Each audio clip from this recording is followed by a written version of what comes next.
Got all this beautiful scenery in the distance. I never knew what I was missing until I started walking with the Ramblers.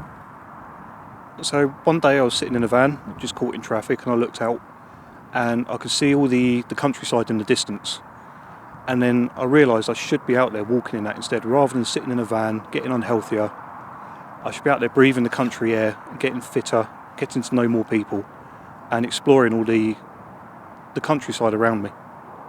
So I spent a lot of time looking around for different places to walk, because no one really wants to walk on their own. They need some incentive to meet other people and get out and the encouragement. And through Facebook, I found my local Ramblers Group, and it took me a year to build up some courage to join them. I kept looking at the invites and thinking about attending, and then shying away. And then on New Year's, they set up an introductory walk, which was local to me. And I decided just to pop along and see what happened. And I found about 30 people there, all with the same mindset. Some people had been there for many years, and some people it was their first ever walk.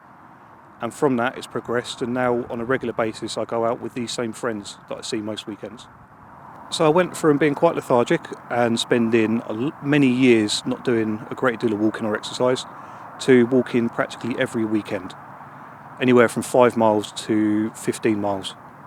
And over the year I've built up and up, and this Christmas I will actually be climbing Kilimanjaro, entirely based on attending regular walking with my group.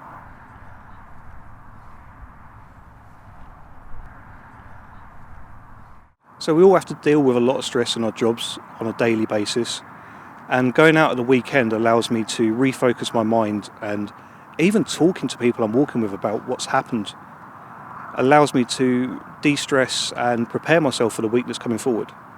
I particularly like walking when there's lots of trees, because it will shelter us from the wind and the rain if the weather turns bad. And I particularly remember one pine forest around Ashridge, where as I was walking through a dark wood, there was a little beam of light going through, illuminating a silver birch whose leaves had just turned brown. And it was almost like a shining beacon showing you the end of the path. I'd encourage anyone to becoming a rambler, because it opens up so many opportunities that you never knew existed.